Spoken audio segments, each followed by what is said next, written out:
Hello, welcome back to another episode of the Outer Rim Ramble with myself, the Outlaw Adam Neeson, joined as always by my beautiful co-host, the Jedi Knight Danny Brown. Danny, how are you? I'm all good. How are you, Adam? Nippy Mint. We were talking just before. The chill's coming in. Well nips about the place. I'm getting the long pajama bottoms out now. Man, we're in Primark today, Mm. and all of the festive pajamas are coming in. Now, there's a certain material that I don't like because it makes the back of my knees sweaty. Is it the fleece? Is it the fleece material or? It's a sort of fleecy material, but do you ever get so hot that you get like prickly heat and you just need to Mm. shed your own skin? Yeah. I get And you. I get what you mean. and now people might be thinking, surely there's no guest if they're getting into sweaty knee business.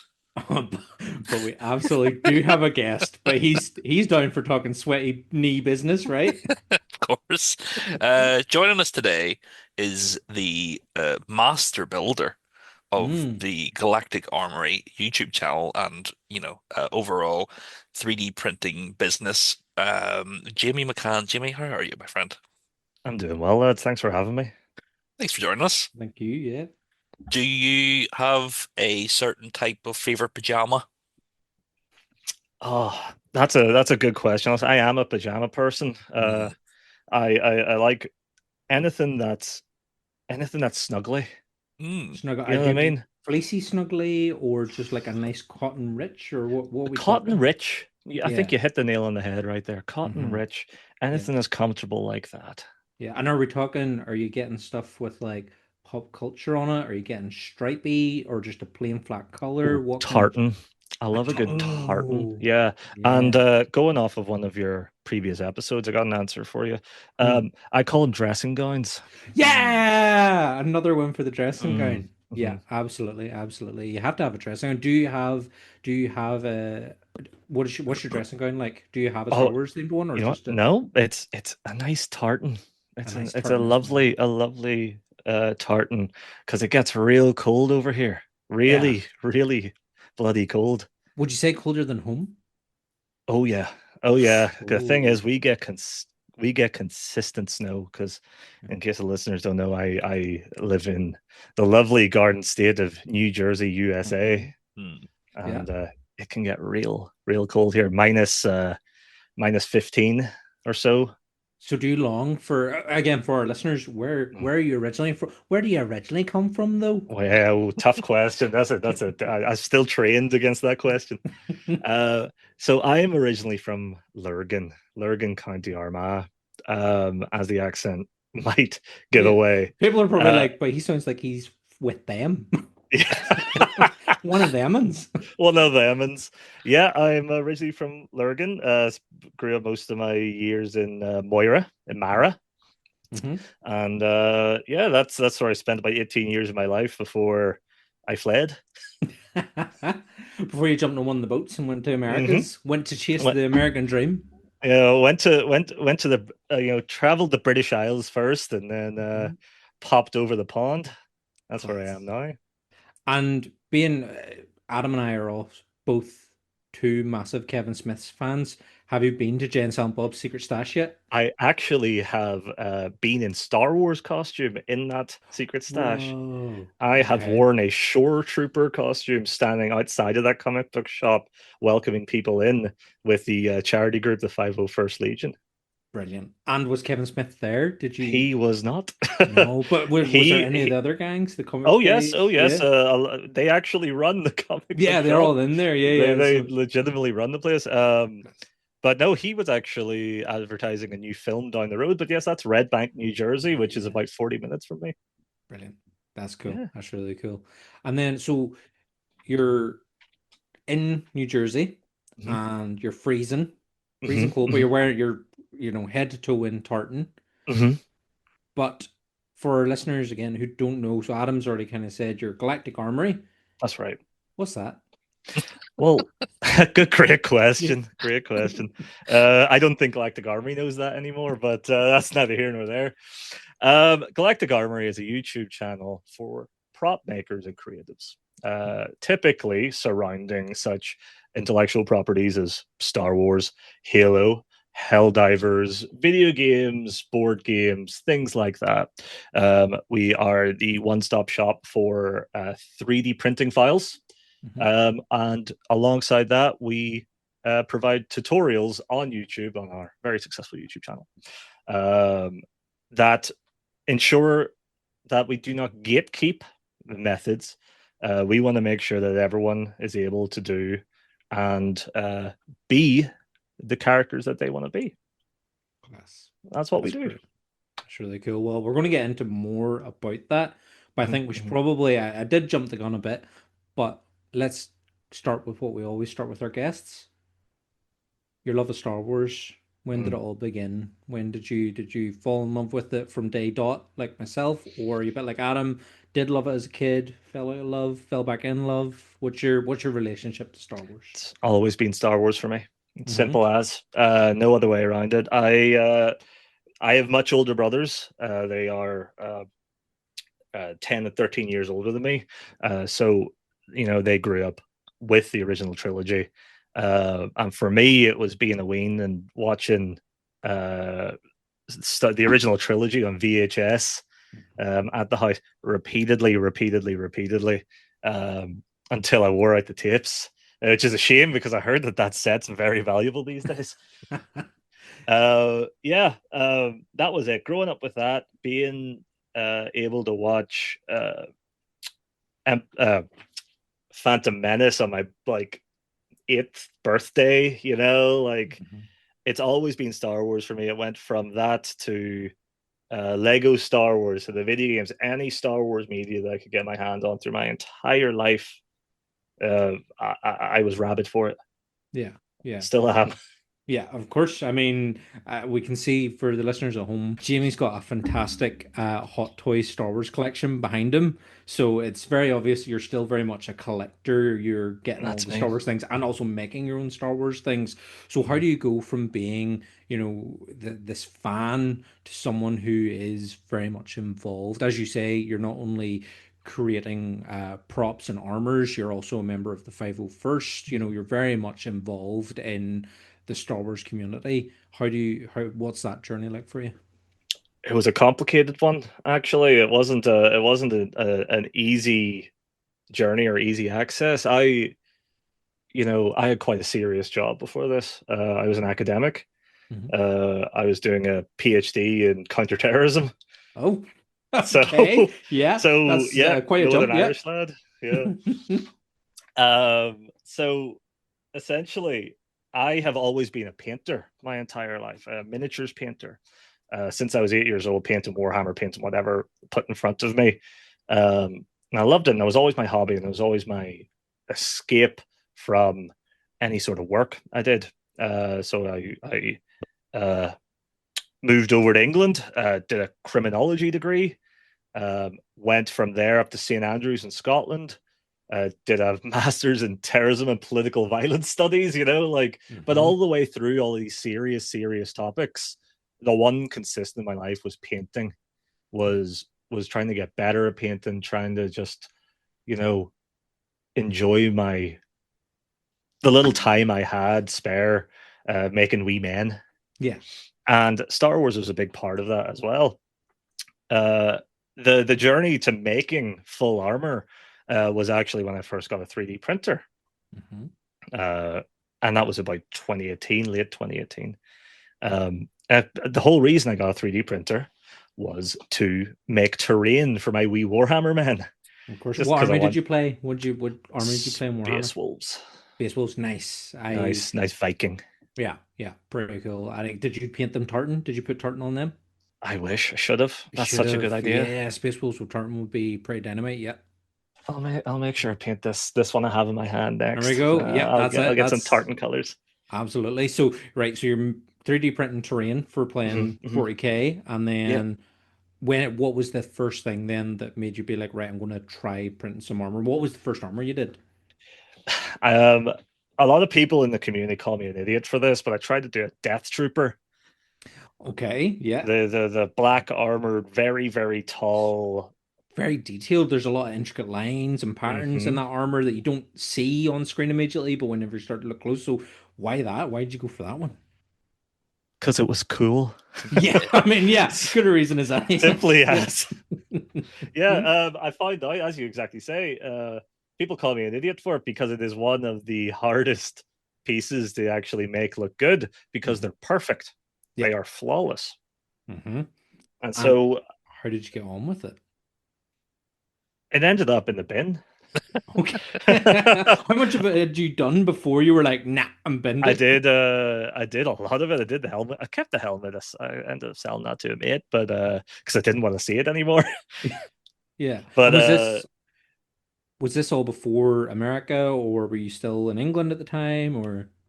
this was well before America. This was in a wee apartment in Edinburgh. Okay. Yeah, my now wife was, sick of me just taking up the house with wee parts and stuff, and uh, turning my corner of my kitchen into like a sanding bay. And she liked it for the first couple of months, but after that, it got a little bit. It took up a lot of space, so that's why I ended up binning it all and moving on to something a bit better. Ended up my first like properly finished stuff was all Dinjarin, was all Mando, because it had just come out, and so I did the helmet, I did his pistol, did his big Amban phase pulse rifle, did all of that. Loved it. Actually realized that a lot of the concepts that I spent years, most of my life, learning for painting miniatures, if you just upscale it, it works even better. Yeah. Yeah. That's great. And where do you so you 3D printed all this, you painted it all up. How did you find painting the Dinjarin? So you've got that kind of metallic-y chrome, and then you've got to sort of dull it down a bit. How did you find that? Because that's almost more. I know a lot of people who do Mandalorian would almost use more of like a auto body style paint technique. So how did you go? As you say, you're upscaling from miniature painting to this grander scale. So how did you find that? You know the right questions, because that's one of the hardest things. That's exactly right. You know what? The techniques I used back then are not the techniques I use today. We have a Galactic Armory, a full auto body paint booth, and set up, the best of the best. But back then, it was just a rattle can I could get from Halfords that was real. That was chrome bumper touch up paint, and it was awesome. In my mind, back then, it worked so well. I was so pleased with it. Still to this day, I think it's great. My eldest brother Alistair, he was my best man at my wedding, and I gifted him that helmet because I was so proud of it, and I thanked him with that. It was tough. It's not the techniques I'd use today. We ended up doing for Galactic Armory a full new Din Djarin costume and used the exact same methods that they used to chrome Din Djarin's armor in the TV show. Yeah, and could you tell us what that is for? Yes, I And can. also myself, how did they chrome for the show? It is a very expensive auto body product called Alumoluster. It is about a quart is about $600, which is hefty enough pricing. It's really good. The issue with chrome is when you get a nice chrome, nice mirror, you can see yourself when you're waving it. If you put a top coat on that, any sort of like clear coat, so if you touch it, it won't mar it, it suddenly becomes gray. Just gray. Yeah. No longer a mirror. The difference with this quality of stuff is it self seals. You can touch it, you can move it around, and you'll still get that perfect glossy reflection in it. Class. There's the secret. Yeah, that's great. That's class. And is that the Din Djarin costume? Is that yours, or is that just within the business, or was it for somebody? I am not Din Djarin's height, so that is for Aaron, the creator and founder of Galactic Armory, and my co-host in Galactic Armory. He is definitely much closer to the build of a Din Djarin. He's a big lad. Yeah. I'm personally more of a Boba Fett guy in height and in build. And But, do you have a Boba Fett? I do indeed. I have a very specific Boba Fett, the one from Mando season 2, his repaint armor. When you first see him standing at the bottom of the Slave One, or sorry, Boba Fett starship, you see him standing at the bottom of the ramp, just perfectly repainted matte finish, the texture of the old paint underneath it where he repainted it. Gorgeous, utterly stunning. Class. What all costumes do you have? That's okay. Uh, Give my us your top first, five. yeah, okay. My first costume was a shore trooper squad leader, the one from Rogue One. Got a TIE pilot. I got the helmet in the background there. I got a TIE pilot. I have a officer from Solo from the like trench scenes at the start. I have a sand trooper, classic sand trooper, and I have Boba Fett, and that's just in Star Wars. Oh, and I recently have a Cal Kestis from Jedi Survivor. Yes, very My good. yeah, able with the ginger that I am. Finally, some good representation there. Would you ever would you ever shave your beard into the handlebars and have a mullet and go for that look? So in Galactic Armory, we refer to that as two different names. It's either the Khars Kestis Mm-hmm. or the Fiddy Cal Kestis. Would you ever do the Fiddy Cal Kestis? Um, we need to raise a lot of money for that. Probably not, given that my wife has never seen me without a beard in the like 8 years that we've known each other. Would you not even do it? Just Movember's coming up, I think that would be a good excuse to, I've She got can't the deny length of hair. charity. yeah. Yeah, I can't deny charity. You're right.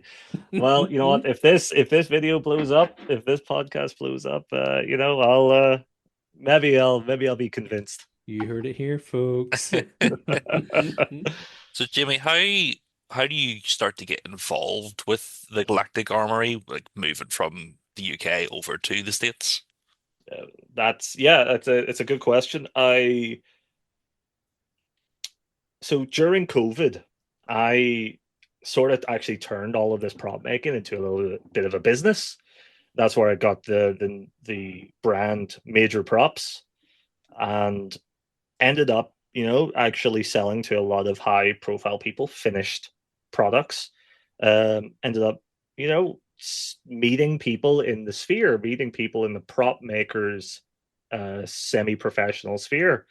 And I early on met a guy called Aaron Hughes. Aaron Hughes being the founder of the Galactic Armory, formerly known as Big Baby Props. I need to make sure that that is mentioned. So we were friends just casually during all of COVID. His business was blowing up. It was doing incredible because he got onto YouTube at the exact right time where everyone was stuck in a house with a 3D printer, trying it out and playing with stuff. And he was making tutorials, build guides on just how you yourself at home, stuck during COVID, could make these things for yourself. And we got pretty friendly. I ended up, having a nice side hustle, making these props. And to be perfectly blunt with you, COVID with my career, my former career, was killing me. Awful, awful, awful. So I was realizing bit by bit that this is not how I want to spend my days. It's not what brings me joy. Despite the importance of the job I was doing as in counterterrorism, it was killing me. And my wife saw it, and you know what happened is Aaron's his company got so successful that he couldn't spend any time making props for his prop making channel, and so he put a job listing up, and I realized that I had a full portfolio ready to go of just all of these helmets that I've been making, all of these armor sets that I've been making, and it was a pretty damn good portfolio too. So I decided, I'll take the risk. I'll play along with it, and I'll put in a job application. Got interviewed. I wanted it to be going through all the proper channels, even if he was a mate. So I actually got offered the job. But there was one big issue. It was in Iowa. Iowa Okay. being halfway across America in the middle of nowhere. So I asked my wife about it. She saw how happy prop making made me. and asked if it came with healthcare benefits. She said it did, and so we moved out there. Now, luckily, my wife is American. We met at St. Andrews. She was doing her PhD. She is from New Jersey, and so if we were going to move over to New Jersey anyway. What's Iowa? But 1,200 miles further west. So we just kept going out there. Spent a year and a half out there. The company built up. First time on YouTube. Got a bit of a presence myself. Got known as the co-host of the channel. The company kept growing. But we realized it was too difficult to get people to move to Iowa. Understandably. So I showed Aaron what New Jersey's like, right outside New York City, beautiful state, easy to get anywhere, access to all staff, access to material. He's like, okay, I'll take the risk. He'll move, and we moved all of us, the company, out to New Jersey, and now that's my full-time career. The company's grown to a point that we're now working with big companies, studios. Not just doing YouTube. We have I think 12 members of staff across 2 sites, and that is not including about another 15 satellite positions. The company's huge now. We're very busy. Did you tell Aaron that Iowa is the Lurgan of America and it's probably best to move? Listen, if I ever bring him to Northern Ireland, which I still hope to do, that's exactly what I'm going to tell him. I'm going to bring him to where I'm from, bring him down that high street and go, do you see why I decided to move? And do you see why I decided to move you? Yeah. But just thinking though, we said before we came on that, if New York is Belfast, Yeah. does that make New Jersey Larne? Oh, I'm sorry. I'm sorry. oh, it'll probably cost as much these days, honestly. Damn, that is a reference that I think 0 people in this state would get. They'd just be like, "What's a Larne?" What's a Larne? But yeah, so in terms of, you've gone and you are making, you start off with a Death Trooper, doesn't work out so great, but you moved to Dinjarin, you're making the armor, you're making the blasters, you've then gone on and started making all these different costumes for yourself. What, in terms of what you're putting out as Galactic Armory, there's so many different things. You're obviously making stuff that is, screen accurate. You're also doing the medieval helmets, and there's so many different cool things. Obviously, you're inspired by Star Wars and Helldivers and Halo, but I know, I can't remember the artist's name off the top of my head who does all the medieval Star Wars That'd prints. be Jack Bartok. Yes, yeah, and that's, so we've got that inspiration, but what is it that kind of helps you guys in terms of selecting what it is you're gonna create next? You've got your Patreon where you're putting out different STL files and projects for people to work on, and what is it that kind of drives that? That's an excellent question, and it's pretty simple, and it's actually stems back to the entire reason Galactic Armory exists and continues to be successful to this day. The reason being is it's things that we think are cool. It's the things that we like ourselves. We don't try to jump on whatever the hype train is on. It's why we don't really touch Marvel stuff, other than the fact that they're very litigious. But know that other people are doing that. It's not our bread and butter. It's not the stuff that we personally are into. Even I like the films myself, but it's not our vibe. And that's the thing. We push for accuracy in Galactic Armoury. We try to make both our methods but our files themselves the most accurate as possible, and the best way to do that is to know the resource that you're looking at. We set ourselves apart by spending our time doing our research, getting our references, if possible talking to the source, and we like to make sure that if we're putting something out, it's because we like it ourselves and we would want to print it ourselves and wear those costumes. And what about then your props and stuff at the minute? The one that Adam and I have both seen recently, and we're like, wow, is the Turgle. So is that just you literally just like we love Turgle, let's make a Turgle? Um, yes and no, actually. It pretty much did come down to Turgle's funny. Let's do a funny build for once. Yeah. Aaron made a very good point recently of if we can't just spend 2 months making a big frog guy for the fun of it, what's the point of the job that we're doing? Mm-hmm. I could be an academic still, he could be in IT. If we can't just spend that time doing something silly and just laugh our heads off doing it, you know what? This job is fun, and we Mm-hmm. need to be reminding ourselves of that.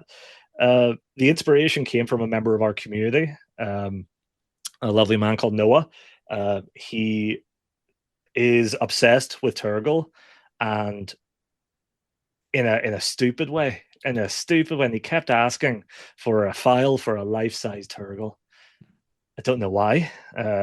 Just to annoy us, probably. But he's very good at Photoshop, so he did an entire series of photoshopping Turgle in the pivotal Star Wars scenes, Mm. Okay, yeah. including the end of Return of the Jedi, replacing Anakin, his Force Ghost, with Turgle at the end, and he put that out as the grand finale when we finished Turgle of Luke Yeah. Skywalker looking pleased over at Turgle with the blue Force Ghost. I love that. That's great. The Turgle is fantastic. It's the video on the reel on your Instagram where you're like putting the can of Monster into his little holster. It's great stuff. Fantastic stuff. Thank you. Yeah, it was a good project, but it's also, we're getting a lot of requests these days for life-size statues. The joke right now that we have is we've become a statue company. Hmm. So a lot of I can't really go too deep into it, but a lot of studios, a lot of high-profile clientele are asking us for life-size statues for their lobbies, for their museums, whatever, for Yeah. their showrooms. Um, and we have done life-size statues before. We have a life-size Master Chief, a life-size Arbiter who's 8'2" Class. from Halo. And we want to make sure that if we are giving these to our clientele, we want to make sure that they are as good as possible. So we're testing new techniques for strength, for UV resistance. So if they're in light, they don't yellow. If the plastic won't sag. If they fall over, they'll bounce and not shatter. Uh, Turgle was actually shockingly a really good test for that because he's got that Elon Musk build, which means he's very top heavy. Hmm. Yeah. So that ended up being a very valuable test, and we're moving on to actual client work using these techniques that this weird frog guy enabled us to learn. That's brilliant. With the client work, as you say, you can't really speak too much, but you mentioned before about, you've gone over to Pinewood and that sort of thing. What kind of, is there any other clients that you kind of mentioned that you have been working with? And is it just in supplying them with stuff for their offices or in more of a production, prop making capacity? Could you talk to us about some of your experience with that? There's currently only one that I can refer to. We have some NDAs set up with a couple more and some in the works with some more, and I don't want to Yep, give don't that compromise away. that. That's fair. But I'll give a great example is the war game studio Factory Fortress, who make the game Trench Crusade. Okay. They are very friendly with us, and we are now officially the cosplayer provider for the company Factory Fortress and their game Trench Crusade. We are the sole provider of cosplay for that studio. Uh, we got with them first because, well, I was already playing the game. They one of the most successful Kickstarters in history. Several million earned in 30 days. Unbelievable. But they contacted us out of the blue, and we were ecstatic. We were near in tears when they came to us. Yeah. But what happened was they said that, well, we didn't expect this to be so big. We have a very big presence at Adepticon, one of the big gaming conventions in America, and we need props for our booth. So, can you, using the inspiration of our art from the, and let me put it in perspective, these guys are a lot of former Games Workshop Mm. legends that made this game. Some of the best artists and some of their best game designers came together to make this game series, and they wanted us to make props for their booth to really sell their setting, and we delivered them in person, made a whole video out of it.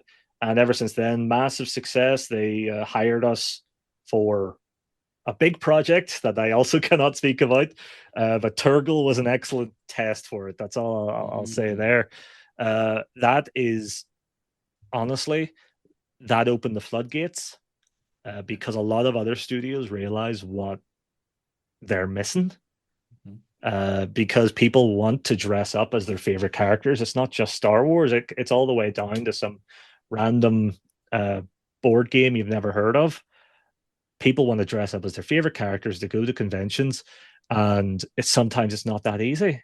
Mhm. So we want to enable people to be the characters that they love, and all of these companies are coming to us now, wanting that same treatment, and it's mutually beneficial in every conceivable way. It's we're referring to it as the legitimization of Galactic Armory, as all of these companies officially sign IP deals with us.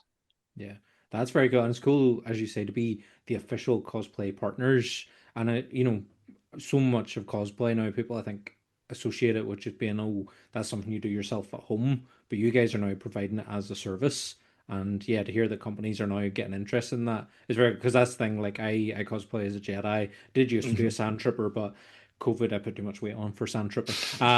But like I very much just bought those costumes from other people. I don't have the time or the skill to put Mhm. as much into it. And some people do, but there are those that do just need the real quick commercial hit. And that's you guys being able to do that. But what's great about Galactic Armory is yes, you can provide that quick hit service, but you're also like, but you're not gatekeeping it. You're also being like, but here's how you can do it yourself at home too. So you're getting the best of both worlds there, which is really cool. Yeah, you're exactly right. That's how we do it here at Galactic Armory. It's that's how we did it ourselves, and we want to make sure that other people are capable of doing that as well. Um, we just love cosplay. All of our friends are from cosplay. All of our community, a lot of people we call friends are from that community, and they just started uh, from just wanting to be the person on the television or the movie that they love. Mhm. And I think it's a magical thing, and it's so much easier now. And there's less of a taboo surrounding cosplay these days, which we want to make sure that stays available, approachable, and affordable. Yeah, I think that's the other big thing is making it affordable for people who maybe wouldn't have the opportunity to always do it. It's funny though when you say there's less of a taboo. I was helping out at an event up in Derry yesterday, and I was Jedi and was Sith, and we had a Han Solo and an Inferno trooper and stuff, and Okay. this woman walked past and was just like, "Grown man dressing like that? What?" I was like, there's still some people that don't get Yeah, it. yeah, it definitely does happen. But like Yeah, New York yeah. Comic Con is currently on Oh, I would say right it'd be now, unreal. Yeah. and it is crazy. It's so huge, and like cosplay has enabled me to do incredible things. Just like go do incredible. I went to Japan earlier this year for Star Wars Celebration.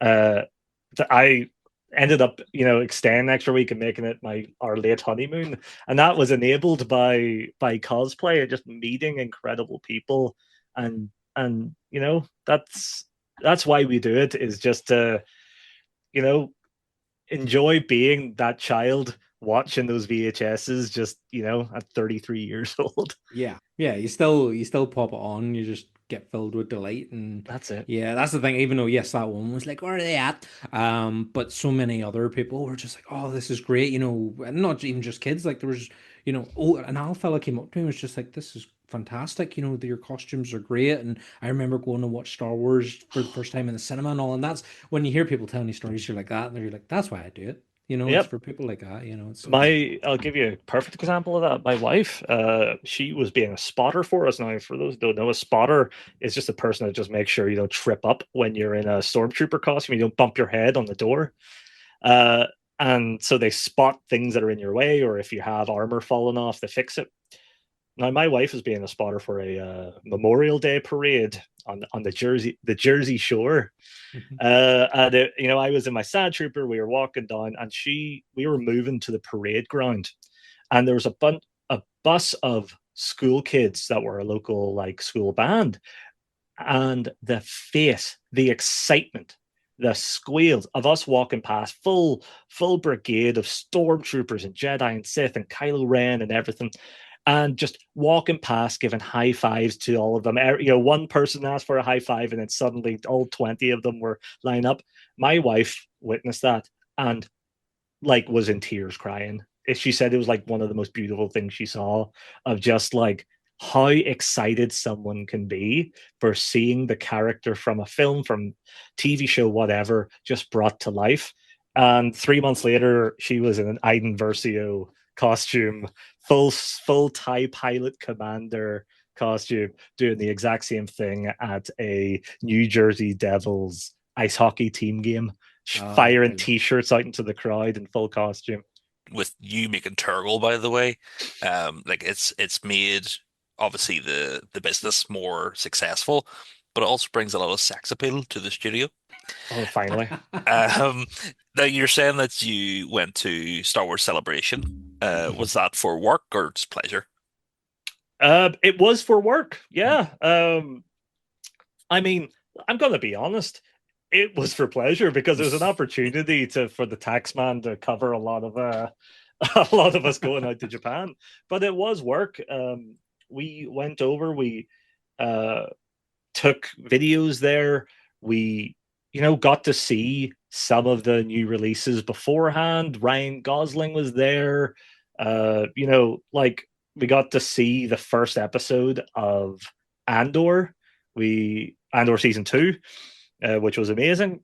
We got to see previews that still we got to see the preview of the Mando and Grogu trailer before it had hit anywhere.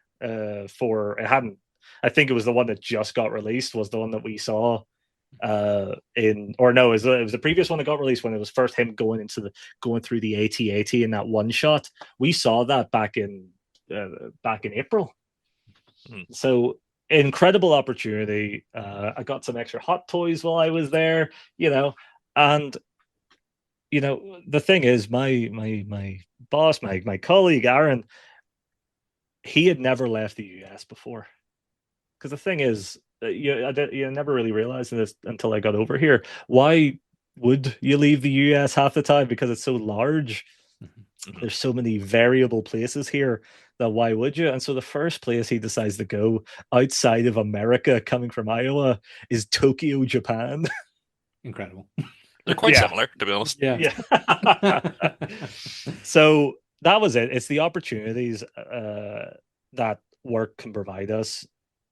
Like we sent an away team to New York Comic Con today, and so that was a work day for half of my props team, was to go out, wear Helldivers costumes, and interview people in stupid costumes and make a funny joke and put it on Instagram. It works out great, and all that does is just advertise back to our files, to our YouTube videos. It's what we call personality driven content. Mhm. But at the end of the day, us walking around in our costumes is just showing off what people can be themselves. Hmm. Yeah. I think, as you say, it's great to have that personality driven content, and the marketing really does itself for you, and you would be doing it anyway, even if it wasn't a business. You would be going and cosplaying in those costumes that you can make, and as you say, showing people you can do this too. We can help you with that. Would you ever have you ever done like a booth? Have you ever done a Galactic Armory booth or anything like that there at any shows? We've considered it. The thing is, the amount of time that it takes for us to perfect to the quality that we want. If we were going to sell something, Mhm.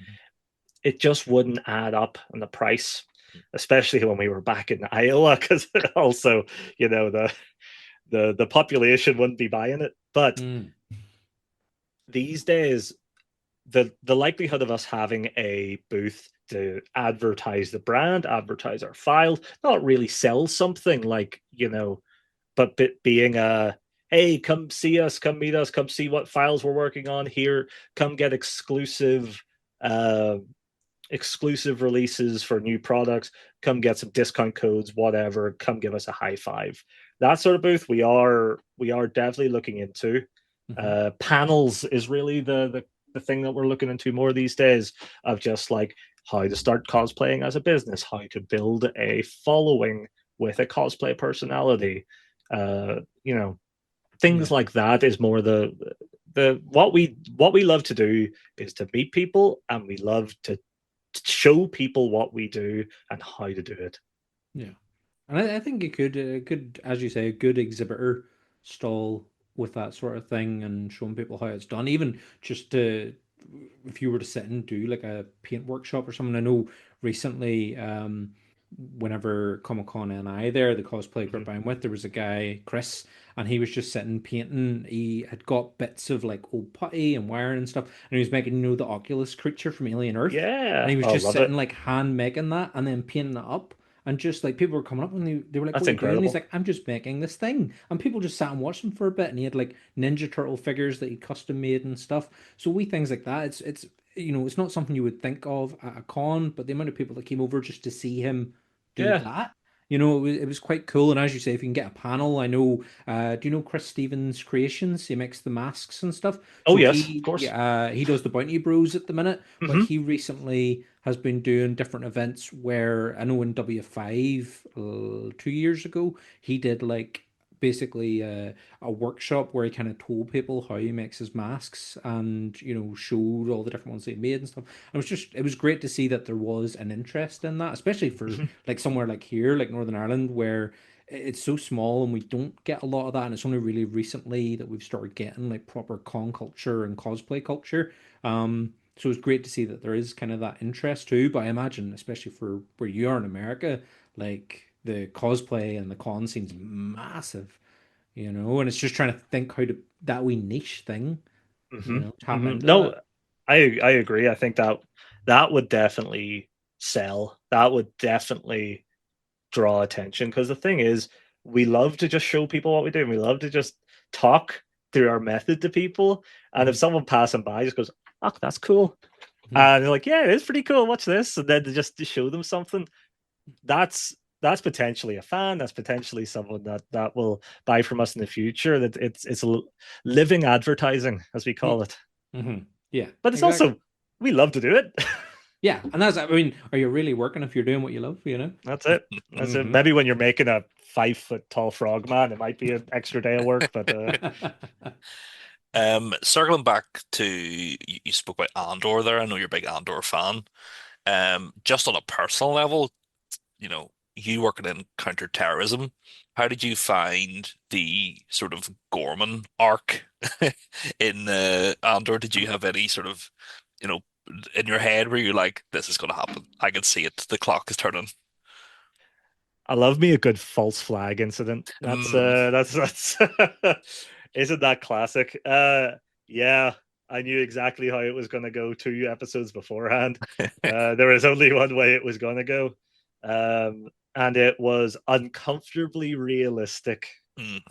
Is all I'm going to say. Especially just that team walking out into the crowd with the riot helmets on. That just, you, if someone told me that that wasn't Star Wars, I would have believed him in that moment. That did not look like Star. That just looked like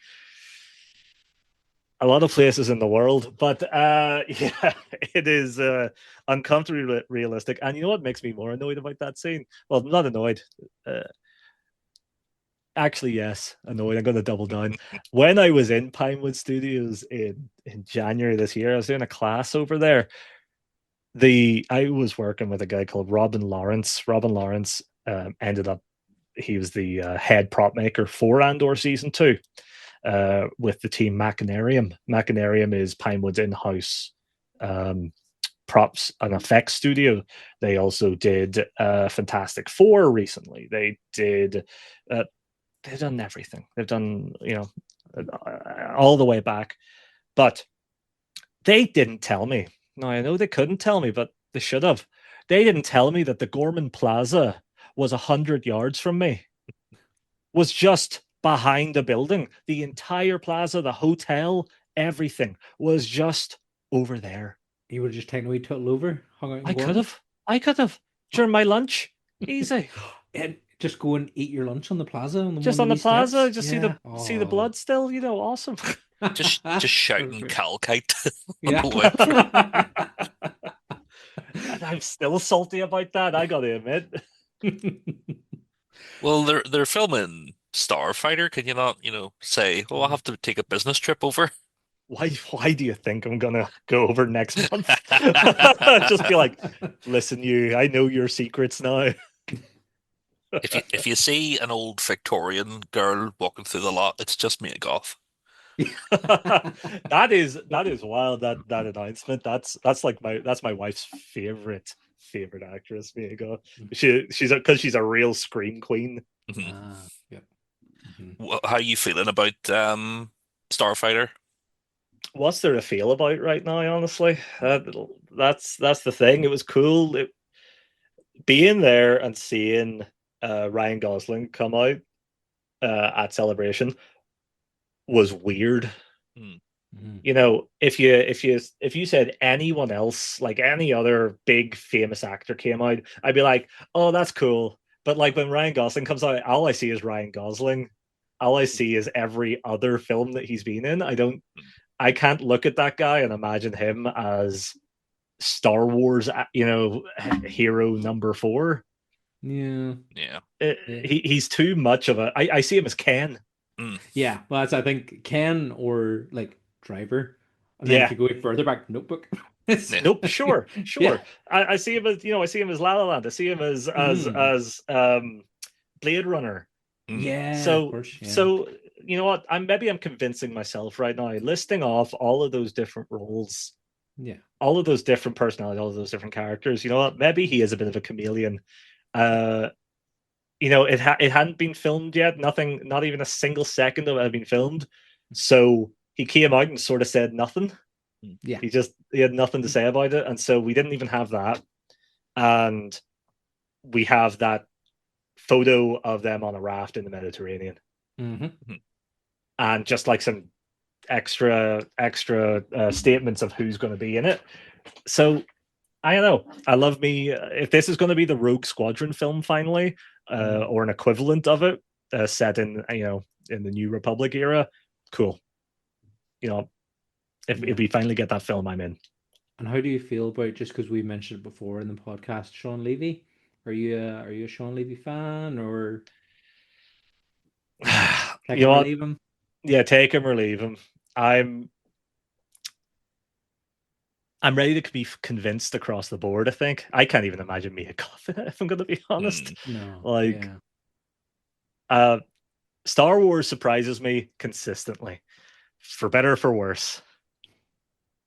Hey. And what's your so in terms of Star Wars, just in general, I know we kind of touched on you're coming through with Star Wars and you're consuming all the media, but what has been your consistent go-tos with Star Wars? What's your favorite things? Your favorite movie, your favorite show, favorite characters.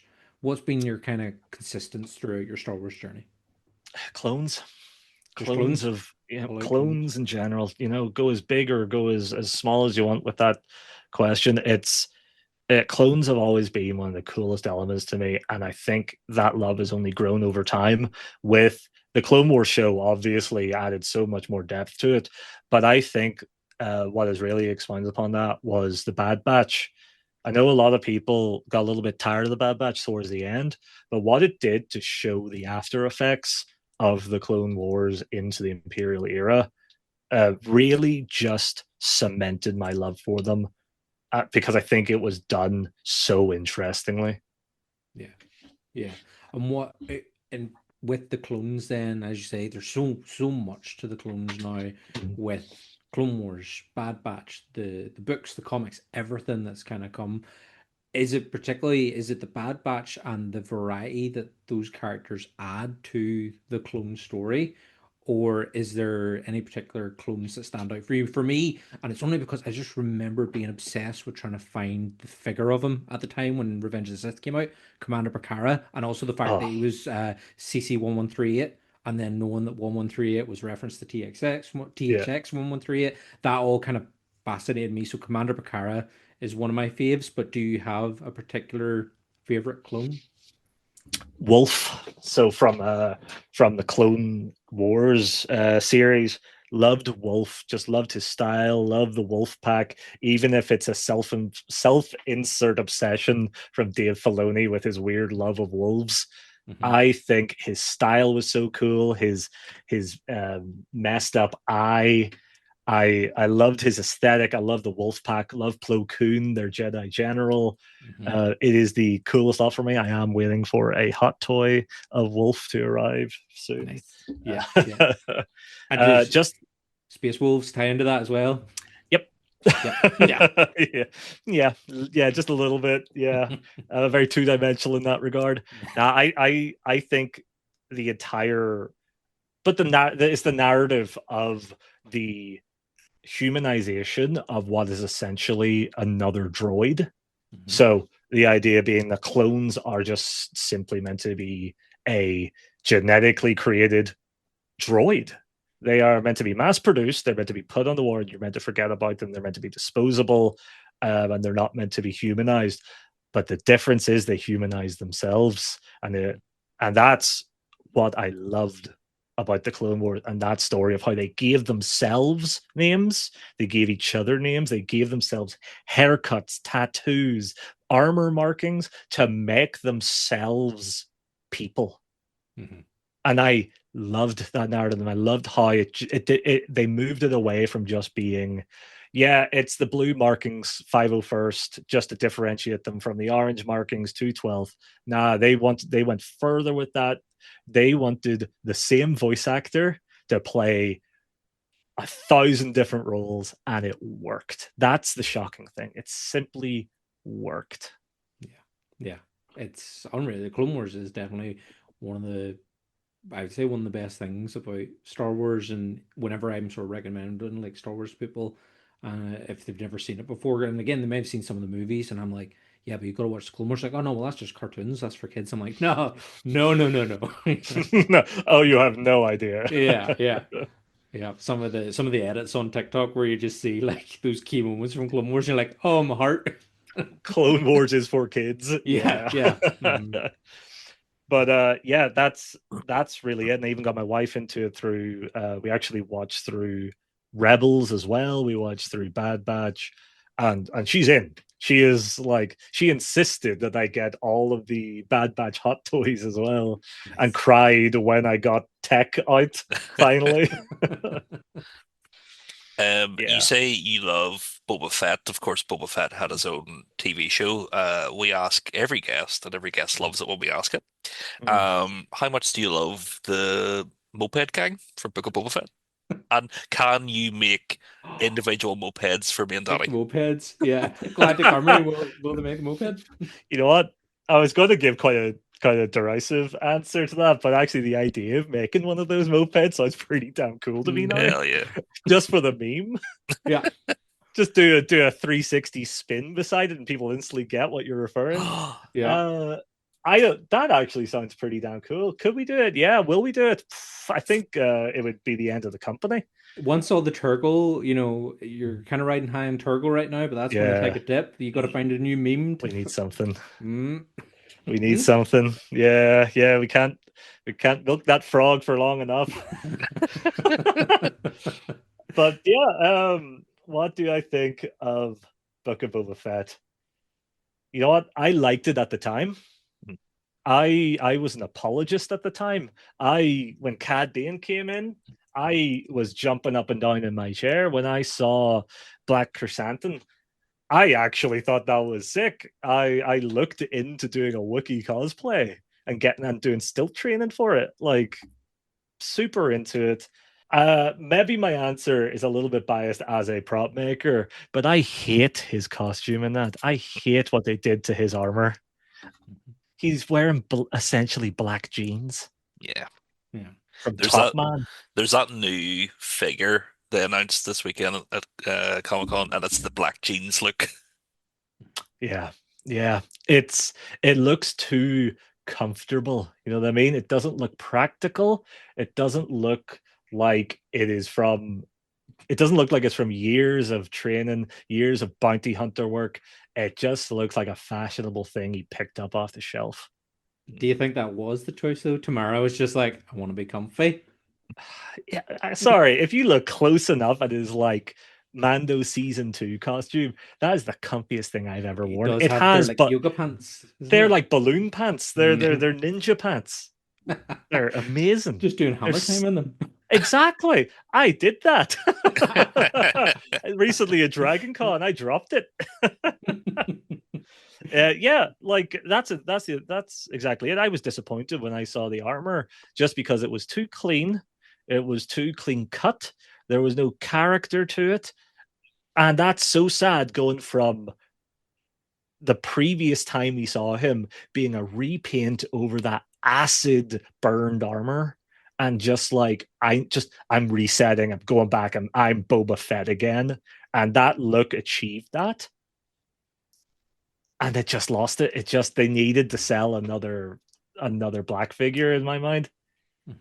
I think COVID was like a good thing and a bad thing for Star Wars. Good as in the sense of like we were getting out more output than we'd had in years, especially after Rise of Skywalker sort of sullied people, but also Mando season one was like keeping the fan base up.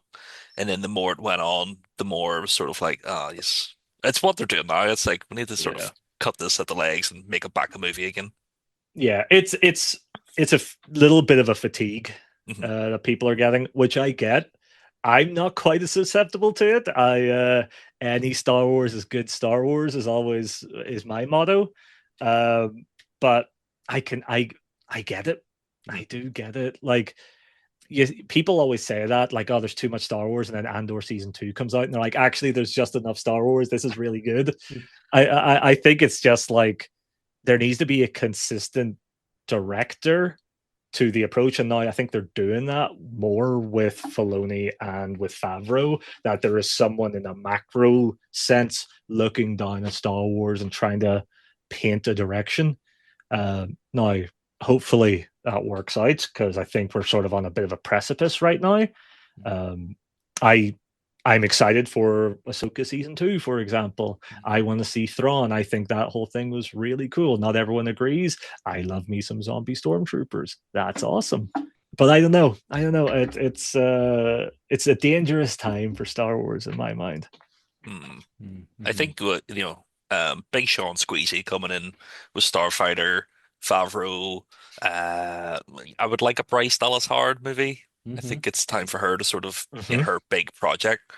Um, but like Star Wars on the outlook, there were promised so many things, Rey trilogy, High Republic stuff.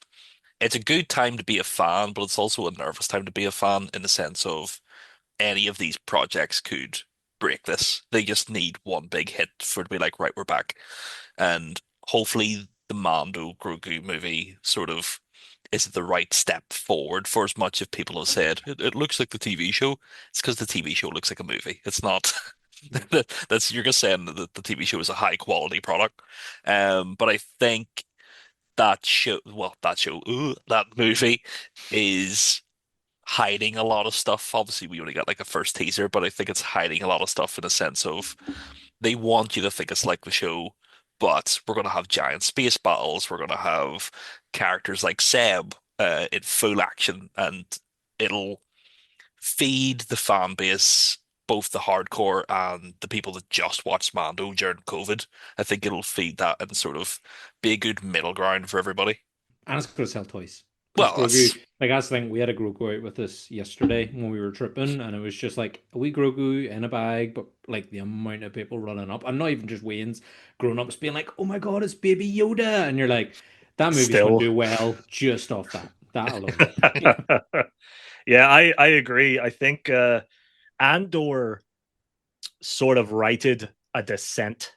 It sort of leveled out Star Wars, and I think if it's going to see a strong future, like we all hope, I think it's this film that needs to sort of bring us back up and gain some altitude again. If I'm keeping that analogy up, yeah, I absolutely agree. I think it is only shown us essentially the first act, because that's what people are saying. Like, I don't know what it's about.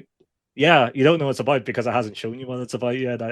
I think that's it. It looked, and that's a very good point, Adam. I actually never really considered that it looks like the TV show because the TV show looks like a film. I'm gonna have to quote that. I'm gonna steal that. Go ahead. Just in terms of when you're creating stuff, for it to be 3D printed, have you ever seen somebody's cosplay out in the wild and went, I made that? I made that. Um, I mean, yeah, because I end up actually sending out full costumes to people I know, the people I work with, people I actually often make friends with my clientele, um, and I've ended up actually like trooping alongside my own a whole room of my own costumes, whilst me only wearing one of them.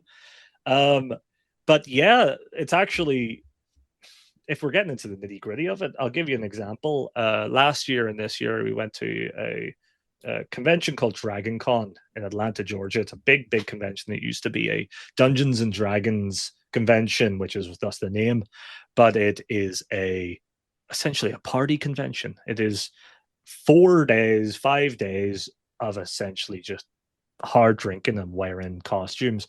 It's where people show off their big thing for the year, right?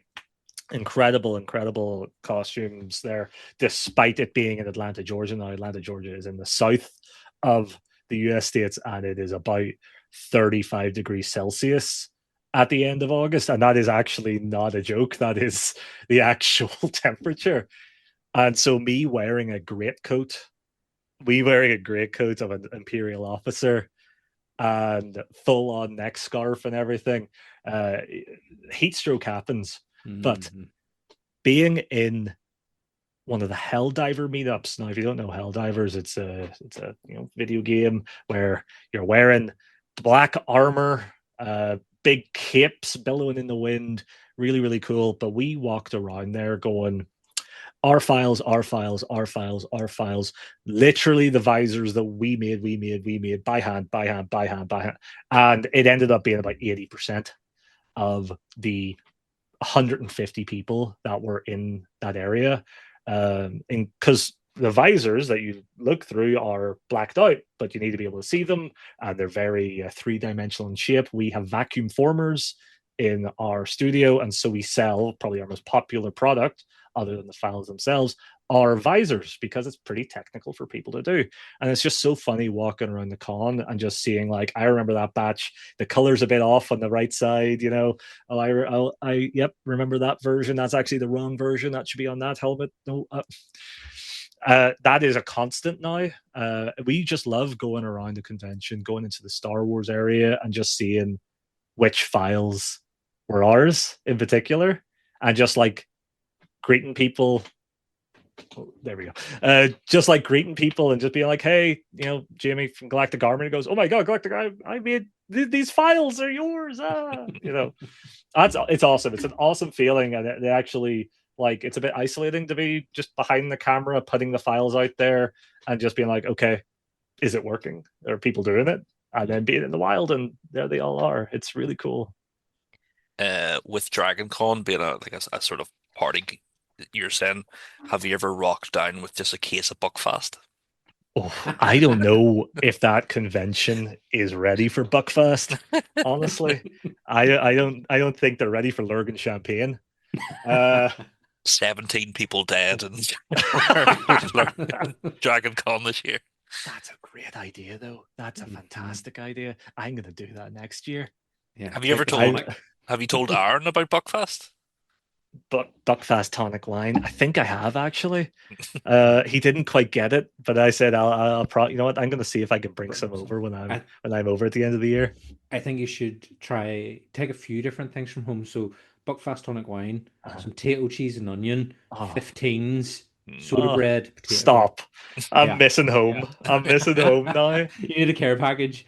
Actually, well, funnily enough, I order from a company called Jolly Posh Food, and it is a whole place that ships over like proper butcher sausages, like Irish sausages, proper like McCartney's sausages. You know, it sends over potato bread, proper potato farls. Ooh, I got a yeah. whole freezer full of them. And you know what?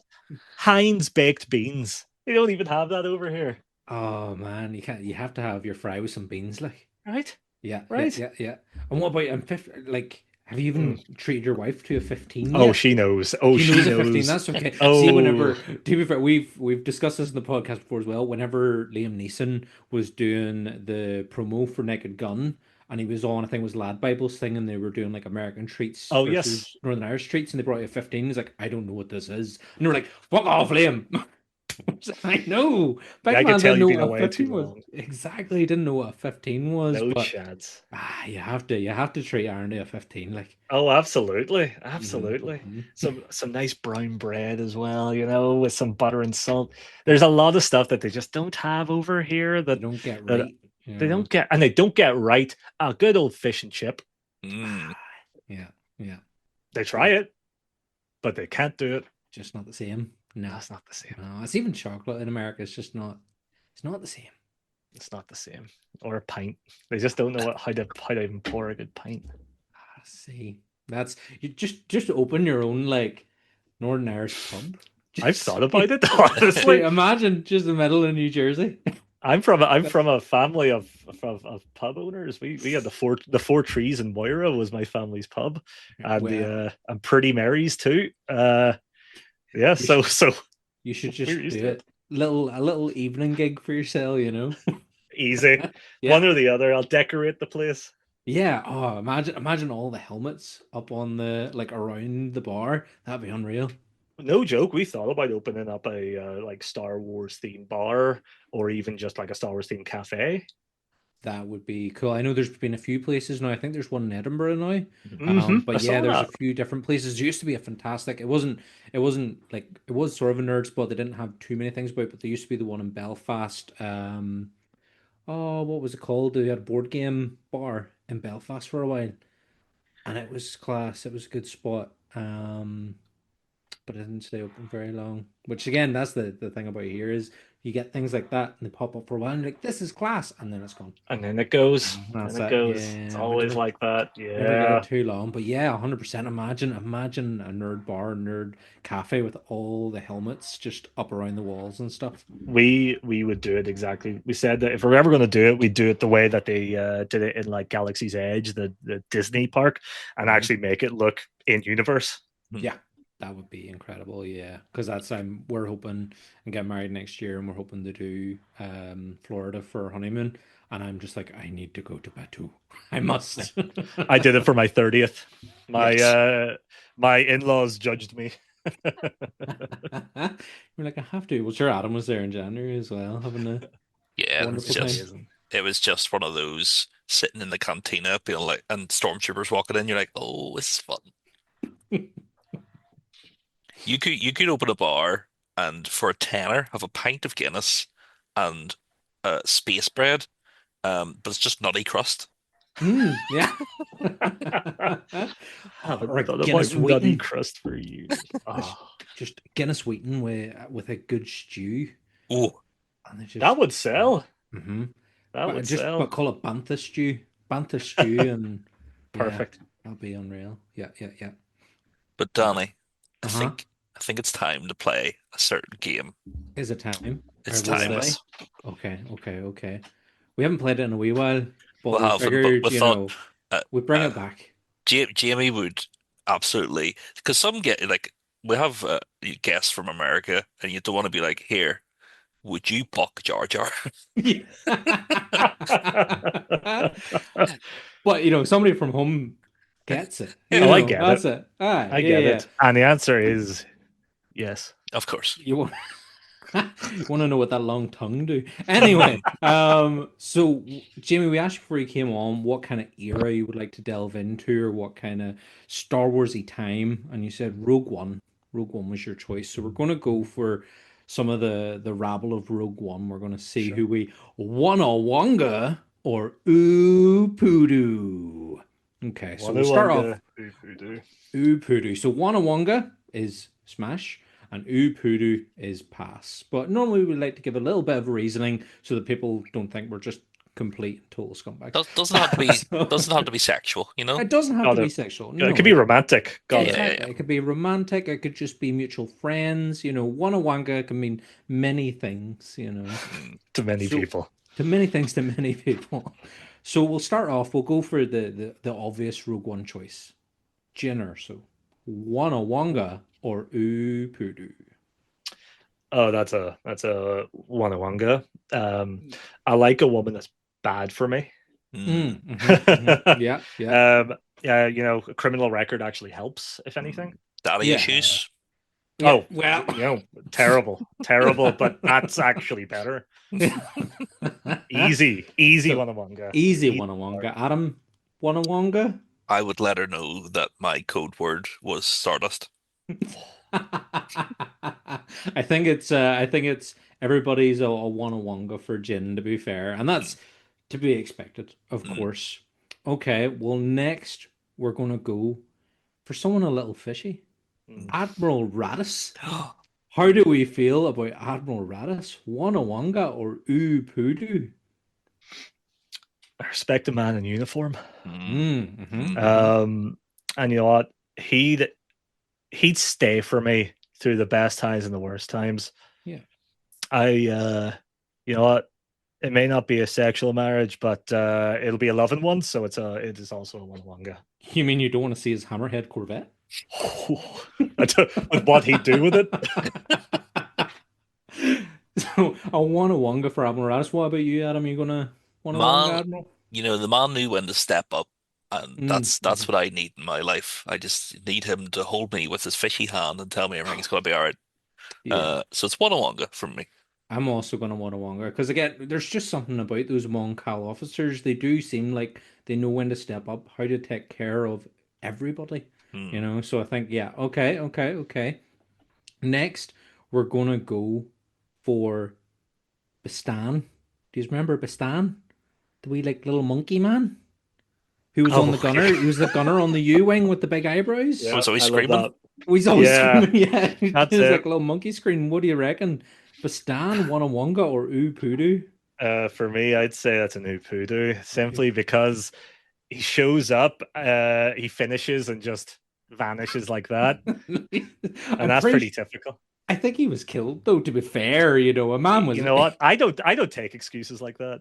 Hmm. I need him. When I need him most, he just vanishes. It might be Is in a it? ball of flames, but Yeah. Adam, are you gonna? Do you want to twirl his long eyebrows into the dead of night? Um, I'm thinking like if he like pre-war, like would Mm. would he have that sort of energy just about the house? And I don't know if I can handle that. I just like screaming and getting on. Like say he was like, "Gonna be late for work. I don't have any shoes," and he's Aye, he's he's all screaming, and I'd be like, "Mom." So it's a new poodoo for me. aye. Fair, fair. I also think I'm gonna go Upudu at the loud noises would get to me as that's well, it. the screaming Hmm. and all. Nah, Hmm. not for me. Not for me. Right. Up next, we've got one of our faves, especially after Andor season two. And I know the answer already, guys, but I've got to ask. Mon Mothma? Hmm. Oh, I mean, yeah. there's not much I can say that hasn't been said by the internet. Yeah. Yeah. She's known as Mommy Mothma for a reason, so it's the easiest for me. Full Easy. Wanawanga. Yeah, full on Wonga. Adam, are you I assume? Hmm. Oh, Oh, oh, Hmm. giving some Now, thought, are we? I seen the way she got on in Andor. She was throwing everybody under the bus.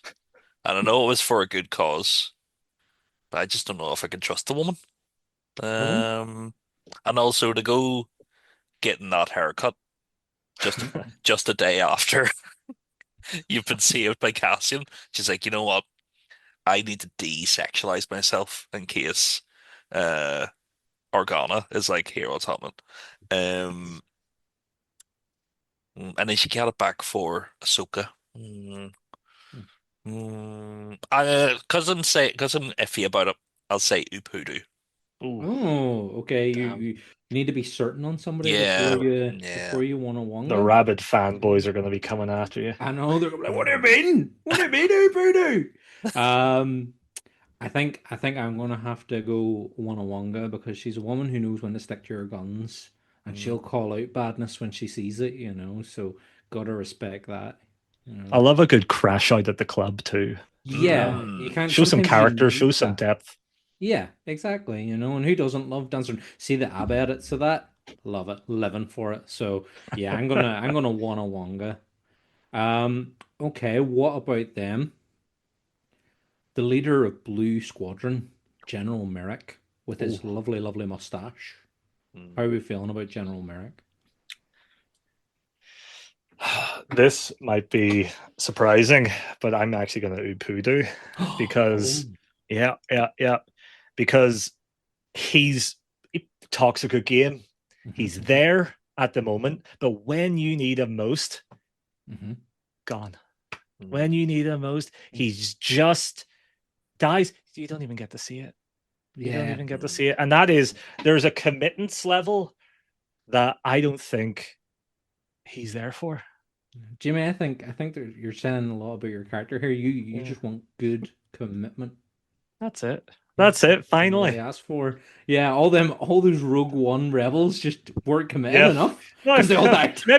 maybe I should have seen that coming. Yeah. But General Merrick, no, it's a new poodoo from you. Adam, what do It's a you new reckon? voodoo. I think Jamie's convinced me. I think Merrick would have a photo of you in his wallet Mm, and talk a big game on the base to be like, look, boys, this is what I'm coming home to. But if if he had survived and the rebels won and stuff, and he came home, I just think he would have been longing for more adventure. He just wouldn't have been there for me. mm, Wow. So, yeah. Fair, um, fair. take it up I'm gonna say Wanawanga, but only because I'm just Just a like mustache. because he's about lovely right. mustache man. Yeah. Hunk of meat. Oh, mama. Right. We'll do one last one. And again, it's a really obvious one, guys. But you wouldn't be able to lie anyway, even if you wanted to about this particular one. Mm. The Bogalit! No joke. I was actually going to hit you guys with one more at the end because I The Yes. I Bogalit! had the poor gullet ready. But you know what? Maybe you're the poor gullet because you read my mind. I knew the whole time. I am actually Bogalit. What do we reckon? Are we gonna Wanawanga or Pudu the Bogalit? That's a hard one, a Wonka for me. Mm. Listen, I You don't want to know what them wee tentacles and all do, talk a no? lot about dedication, but you know what? Sometimes you just need a good bit of fun. And Mm. what's more fun than way too many tentacles? Oof. But you wouldn't be able to lie about it at all. Like He'll imagine, that just means he'll know the truth and he'll know what you really need. well, Mm. that's true, but what about whenever you're buying that wee hot toy that you shouldn't really be buying this month? And then Borglet's like, I thought you said we were saving money. Why are you buying hot toys? You're like, no, I didn't. I swear that one's always been there. And then the wee tentacle wraps around. You're like, actually, yeah, no, actually, I did. But yeah, that was the new purchase. Yeah. Have you been talking to my wife? That just sounded like a story I had last week. You're just like, oh no. Is your wife a Borglet? Well, you know what? It'll keep me proper. It Mm. will Yeah. mean, it'll save me from myself, which honestly is frequently needed. Keep you a good, honest man. Well, that's good. So you and the Borgullet can, Uh, get together and just live we'll that we'll good, honest slide off life. into the sunset. Ooh. So slimy. Adam, are you Borgulleting? The thing about the Borgullet boys is that it can also wipe minds, so it Hmm. always feels like the first time.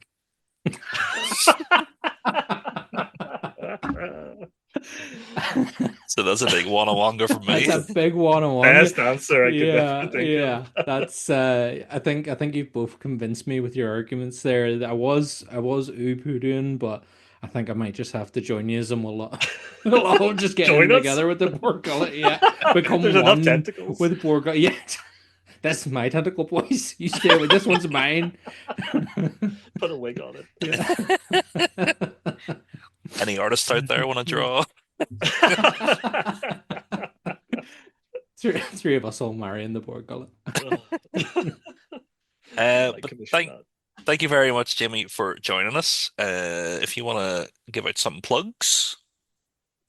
that. Yeah, follow Galactic Armory on Instagram, TikTok, YouTube, um, all the other good places. Buy our files; they're the best. If you want to follow me personally, I'm at Major Props on Instagram, and yeah, follow our stuff, like and subscribe.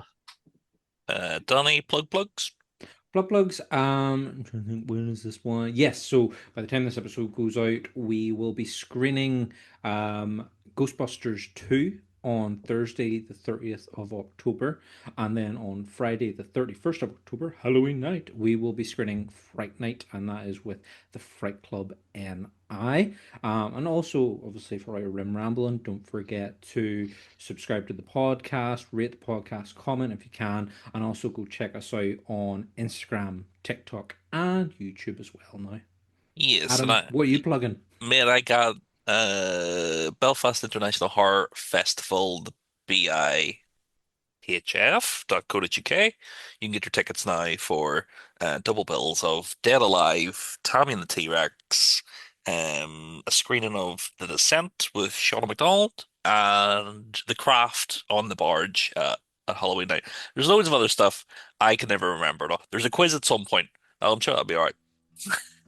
There might somebody in the quiz might just sound like our beloved J3PO. Well, you, it's a sort of like a robot, but not in a good way. Yeah. But thank you all for listening. We'll see you next week with more. I know we said it last couple of episodes ago, but if you haven't figured it out, we went weekly rather than bi-weekly because we just got too many, So many people to talk to. so many talks. Because you know why, Daddy? We have friends everywhere. We do. We'll see you later. Bye-bye. Bye. Bye.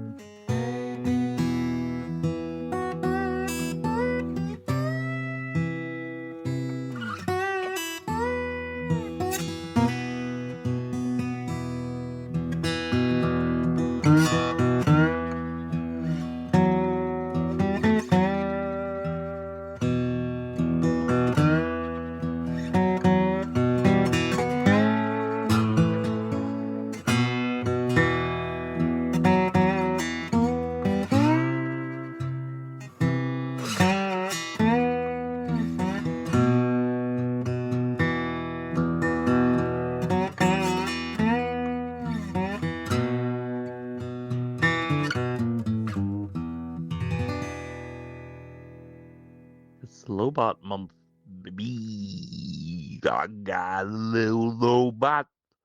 He's a robot, but he's also a man.